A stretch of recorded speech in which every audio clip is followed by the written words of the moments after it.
দর্শক বন্ধুরা, আমরা এই মুহূর্তে যশোর সদর উপজেলার দেওড়া ইউনিয়নের আলমনগর গ্রামে ছিলাম।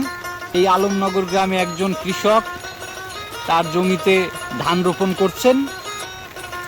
তো আমি কৃষক ভাইকে এই বৃষ্টির ভিতরে, মানে যশোরে আজকে প্রচণ্ড বৃষ্টি হচ্ছে, আকাশ মেঘলা, তো ভাইয়ের কাছে আমি একটু জিজ্ঞাসা করব, ভাই আপনি এই জমিতে কখন আসছেন?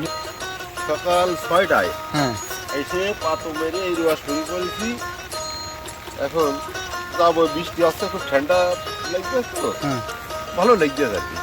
বৃষ্টির ভিতরে অধিকাংশ মানুষই কাজ বাদ দিয়ে বসে থাকে, কিন্তু আমি এই বৃষ্টির ভিতরে এসে দেখলাম আমাদের এই যে কৃষক ভাই, উনি ধান রোপণ করছেন। মানে কৃষকদের আসলে কোনো বিরাম নেই, সুন্দরভাবে আপনারা গুছিয়ে করছেন কাজটা এবং দেখতেও অনেক সুন্দর লাগছে। তো দর্শক বন্ধুরা, আমাদের এখানে এখন বর্তমানে যে ধান রোপণ করা হচ্ছে, এই ধানগুলো সব এই যে সুতা বেঁধে লাইন করে ধানগুলো রোপণ করা হচ্ছে।